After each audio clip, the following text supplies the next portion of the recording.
Good morning, afternoon or evening everybody. Welcome to the first episode of this scale model build series, Stug 41. This series, the aim is to show you how to get good results using fast techniques. Not all builds need to last 1,000 years, right? The first video today will be the kit build. We'll make everything that comes in the box, plus a small amount of resin parts to boost that detail. So, without further ado, let's get cracking. First thing to do is grab our snips, scalpel and sandpaper and start cutting out some parts. The first ones on the agenda are these exhaust components and the rear panel of the tank. Well, tractor salt gun if you want to be picky. First step is to carefully cut out the parts using snips. These ones came free with my 3D printer, so unsure of the brand, but they do a job. Next I cut off any large remaining bits of sprue, and then start leveling out with a scalpel. I cut it as close as I can and then use the blade to scrape it smooth. Finally, I sand it using fine sandpaper. I use 1500 grit mainly, but this varies depending on how much sanding is required. My process for cutting out components is the same every time, so I won't show you this for every single part. It's a tad boring, and this video will be several hours of me just cutting and cleaning parts. With the first batch cut out and cleaned up, we can start putting it all together. My cement of choice is this Tamiya Extra Thin and Tamiya Quick Dry. Using the Extra Thin, I attach this cover cap, followed by the exhausts.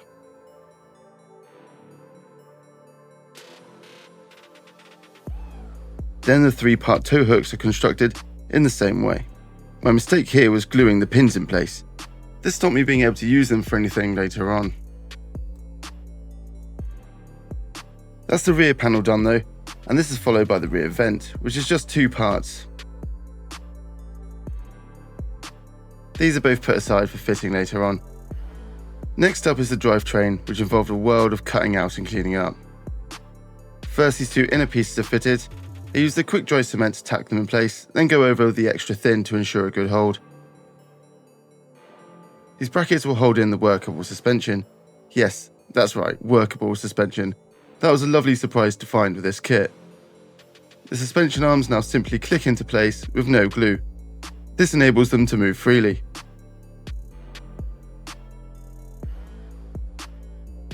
A portion of the side plate is glued at the front, and then a complete repeat on the other side.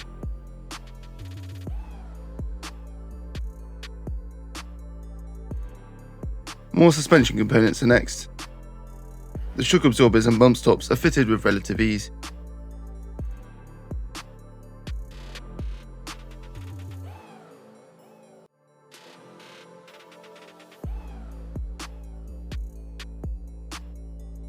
The mount for the idler wheel is attached now, complete with visible tensioners.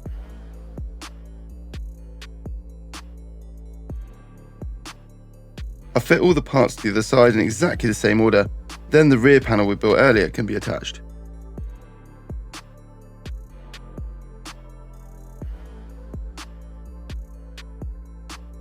Next section is some springs and the return rollers, of which the latter need constructing. After a healthy amount of cutting and cleaning up, I construct all the return rollers and put them aside for fitting shortly.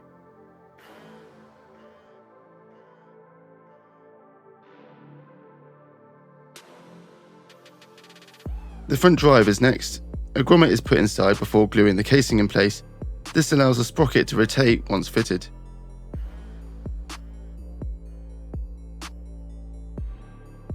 These little metal hooks are fitted to the inside, which give the front and rear road wheels some spring.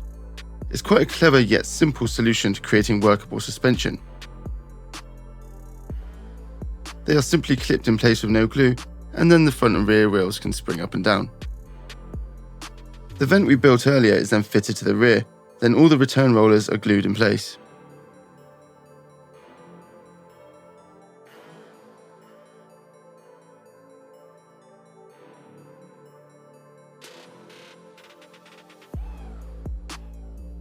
Next section is building the road wheels, sprockets and rear idlers. Again, a mental amount of cutting and cleaning is required, then they are simply put together. Nothing crazy here, quite simple stuff, albeit very time consuming.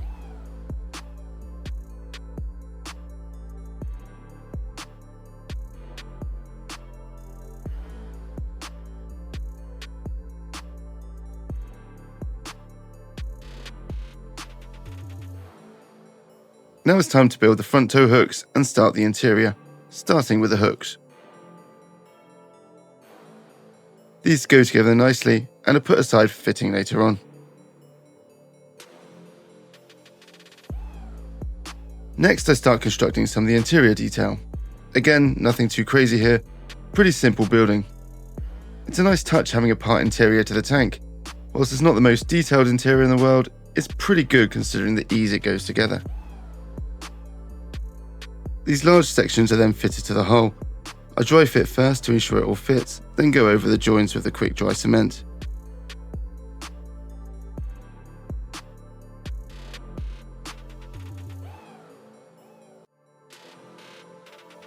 We have to be extra careful here not to glue the suspension components. I accidentally glued 2 of the suspension arms, which meant they no longer move.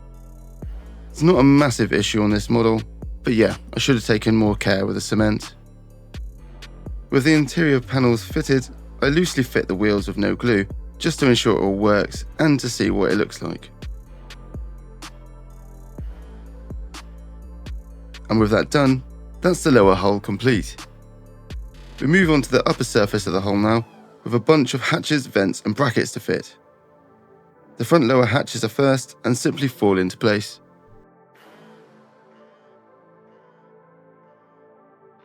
Then I fit these fiddly little fittings along the top side of the track guards. I found these easiest to fit first and glue in place after using the quick dry cement.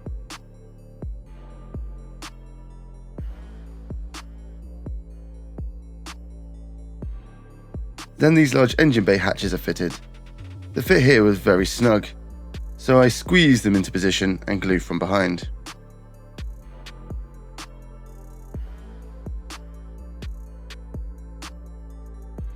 The final part of this section is the rear engine vents, which, as with most parts on this kit, fit like a glove.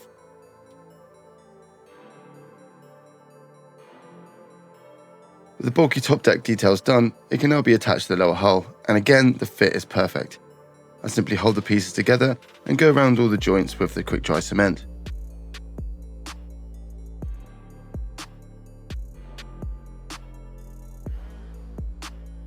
And there we go. It's starting to take shape now and looking a lot more like a Stug. Next up, the main event, the gun. This kit comes with an aluminium barrel, which again is a very nice touch. I fit this part first, simply so I don't lose it. It's test fitted, then glued in place using this CA black from VMS. A small amount is applied with an old sewing needle, and then the barrel is slotted into place. Next, grommets are fitted to the mantlet hinge. This will allow the gun to move up and down once fitted.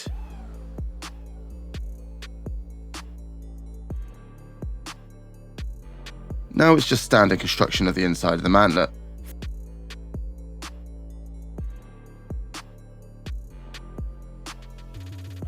Followed by the rear of the gun. Then the outside of the mantlet. These two halves require a bit of cleanup, as the join is visible from the outside, but this is nothing major. I just use the scalpel to scrape smooth, then sand using 1500 grit, then repeat until it's perfectly smooth. More gun work next. The breech of the gun is finished off, and then the barrel can be attached to the front half of the mantlet. Then the basket and recoil guard is constructed. I put this aside to cure fully before cleaning it up.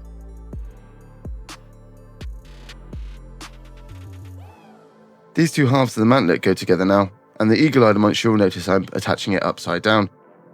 Luckily I noticed before the glue cured, so pulled it apart and reattached the correct way round.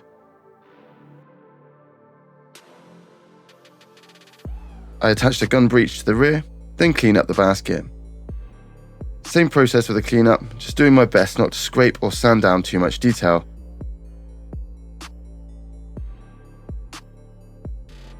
I go over the join with some cement. This melts the plastic and just smooths it down further. Once cleaned up, this can be attached to complete the main bulk of the gun work.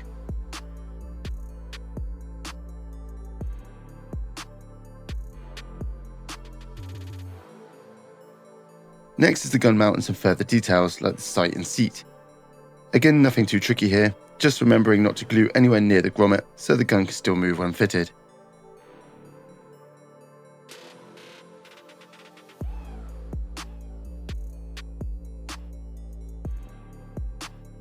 Although some of the parts are very small, they attach with relative ease thanks to good connection points on the parts.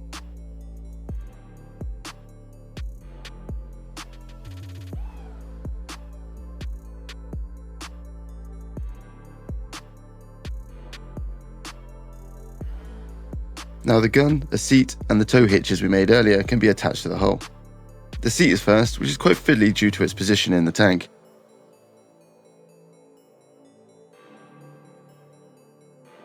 A grommet is then fitted to the gun position, which will allow the gun to rotate. Then the gun is pushed into place without glue. Finally, the front tow hitches are glued in place.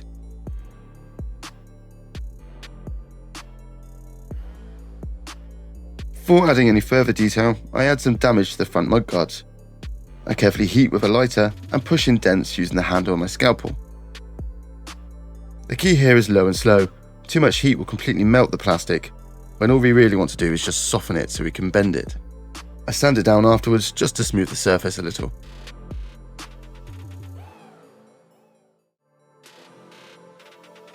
We're at the point now where we will be adding some smaller details, including this photo etch that comes with the kit. The first part's the bracket for this rack that attaches to the rear of the deck. Once the plastic parts are constructed, I cut out the small bracket with a scalpel. I am careful here to stop the photo etch parts from pinging off the fret. I keep a finger on the part for the final cut. The cutting process can leave the edges a little rough, so I clamp the parts in some pliers and gently sand the ends. Now we are ready to bend.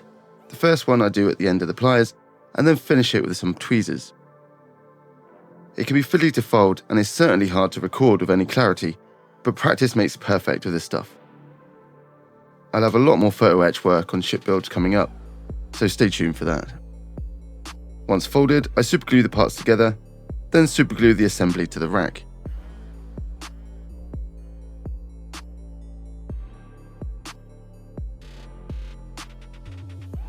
Along with some other small details like lamps and mudguards, I start attaching these to the model.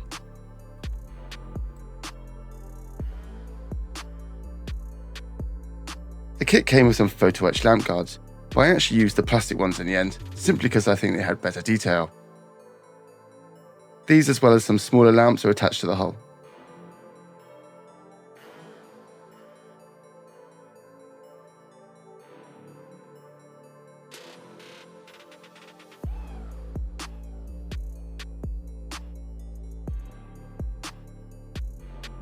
Not sure what you'd call this part on an assault gun, but the upper portion is next, with some bolt construction and a load of hatches.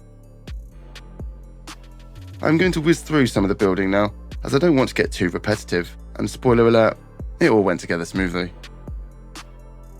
But if you're enjoying this video, or finding it vaguely helpful, can I please ask you hit those like and subscribe buttons, and please do let me know what else you want to see in the comments. Thank you.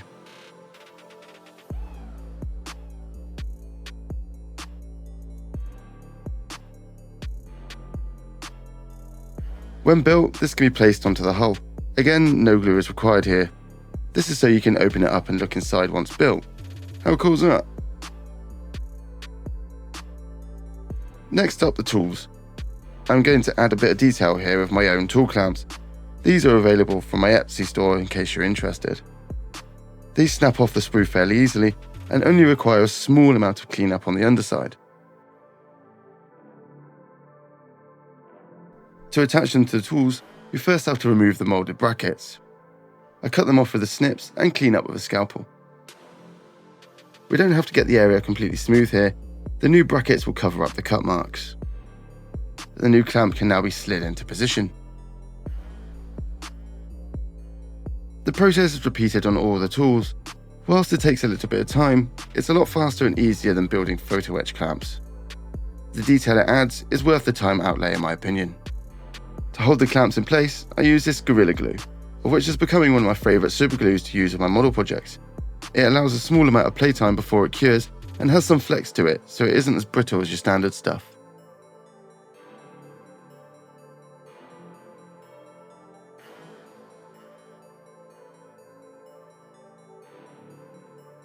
With all the new brackets attached, the tools can start to be fitted to the deck.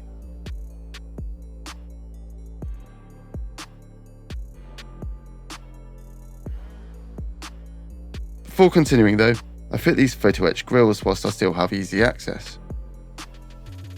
First step, as always, is to cut them out and clean up the edges with sandpaper. Then I add the Gorilla Glue to the area and fit them in place. Grills might be one of the easiest photo etch items to fit, and they add a lot of detail to the area. I haven't found a non-photo etch alternative to grills yet. Back to fitting the tools now, and any plastic ones can be attached using cement, but the resin parts need to be super glued down.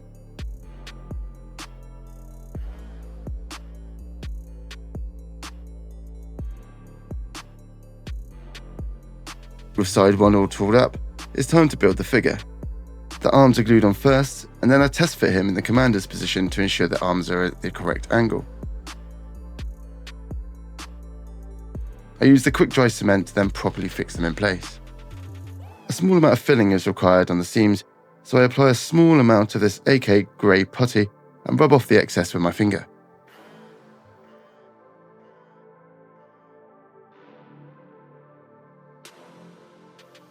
Lastly, I'll fit the head into position.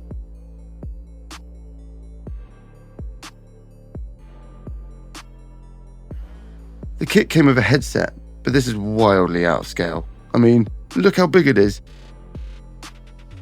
So I'll leave that out. The commander will have to go without. Back to the tools now of side 2, starting with the construction of the jack.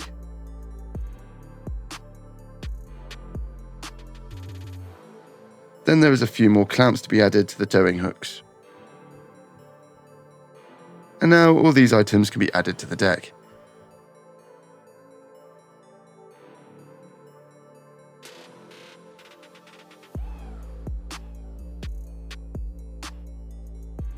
The tow cables are then fitted to the rear deck. The detail on these isn't great, but I will be covering them up with stowage anyway, so not overly fussed. And that's it. All the kit components done, and this is where I'm going to leave this video. Next time we'll be upping the detail on this model with stowage, tarpaulin, rope and some workable track links, so stay tuned for that. As always, thank you for watching and happy modelling everybody.